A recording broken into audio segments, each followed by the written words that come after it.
care about true. I mean, do you actually believe in your Muslim faith? Do you believe that Muhammad split the moon in two? Do you believe that Muhammad flew to heaven on a winged horse, for example? I pay you the compliment of assuming that you don't. No, I do. I believe in miracles. You believe that? Yes. You believe that Muhammad went to heaven on a winged horse? Yes, I believe in God. I believe in miracles. I believe in revelation. I mean, the point here is that let's assume I'm wrong, Richard. I'm wrong. Let's. Let's assume I'm wrong. I'm wrong. I'm happy to concede that, Richard. I'm happy to concede it. I'm wrong. All religions are wrong. God does not exist. We're all mad. I care about what's true. I'm an educator. I'm a scientist. And I want people to understand the truth about the universe in which they live. That's what I care about. And I regard religion as a distraction, and in some cases a pernicious distraction from true education, which I love and value the way you value and love your God. Can you not do both? Well, so long as they don't contradict each other. Richard. As long as they don't contradict each other. But if you actually believe Muhammad flew to heaven on a winged horse, that's an anti-scientific belief. And that could be wrong. But that bloody well is wrong. But that doesn't change. Yeah. That doesn't change. How do you know it's wrong? Oh, come on. You're a man of the 21st century. No, I'm just asking. It comes back to my original question. The rational position is the agnostic. The rational position is the agnostic position. Why up there? What, I mean, the rational position. I didn't say up there. I didn't pick a place. Okay, you well, picked a place. Why would a winged horse be the way to get to heaven if it's not up there? I asked a question about. You asked about proof. I'm all for saying I can't prove it, but can you prove he didn't do it?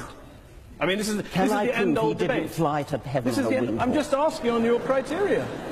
I'm just asking on your criteria. No, I can't prove it, and I can't prove it wasn't a golden unicorn. But I'm fascinated that you'd rather. I'm fascinated that you'd rather talk about what animals the Prophet may or may not have used 1400 years ago, rather than talk about what Muslims or Islam is doing in the world today, good or bad. Well, that seems to be the distraction. If anyone's distracted, it seems to be you. Well, that's your view. I'm fascinated by how somebody, a respected, sophisticated journalist in the 21st century, can believe that a prophet flew to heaven on a winged horse.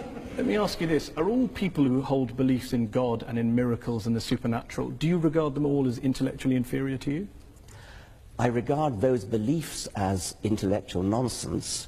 I don't regard the individuals as intellectually inferior to me, because many of them palpably are not. A personal question from me.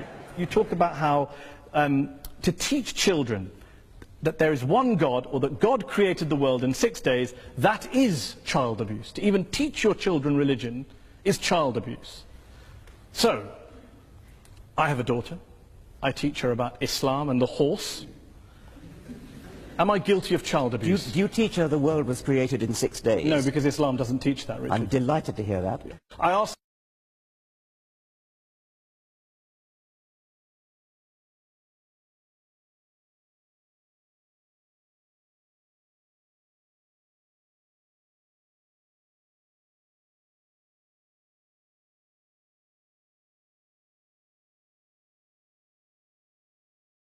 Okay, let's open up to the audience. We've been talking about God, evil, war, terrorism, bringing up your children, living a good life, religion and happiness, science versus religion. Who would like to answer the first question? Yes, you?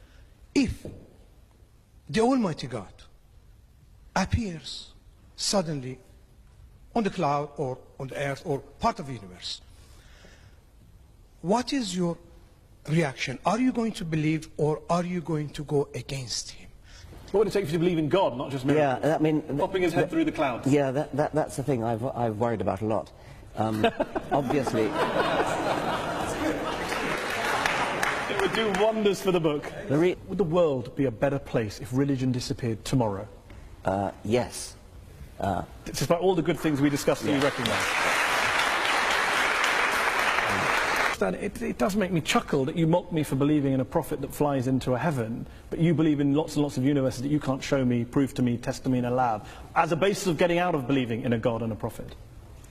I'm astonished that you should compare the two. I'm comparing the lack of evidence for the two. Well, you cannot use your own intuitive common sense in order to diss physics. I mean, if you could do that, we wouldn't need physicists. I mean, they are very sophisticated people. They do mathematics. But there are physicists like Paul Davies who have dissed the multiverse theory as being nonsense. Well, Paul Davies would rather take the view that there's something mysterious in the origin of the universe, and that's another perfectly respectable physicist's view. Stephen Weinberg, the Nobel Prize-winning physicist. It's respectable if a physicist holds a view about mystery in the universe, but not if anyone else holds it. If we're talking about the origin of the universe, that is a problem in physics, yes. Let's end with a couple of quick questions. If, as Christopher Hitchens, the late Christopher Hitchens wrote, religion is ineradicable, and as you put it, harder to get rid of than smallpox, doesn't this basically mean that whatever motivations you have, no matter how passionately you're driven and love for the truth, you are essentially wasting your time? I would never admit to wasting my time trying to propagate the truth, and I think I can claim a modicum of success with the people that I've read my books, the people who've attended my lectures. It's a doctrine of despair to say that we're stuck with religion for all eternity. The religions of ancient Greece and ancient Rome and the Vikings are all dead. Nobody believes in Jupiter or Thor anymore. And I have great hopes that the same is going to be true of the God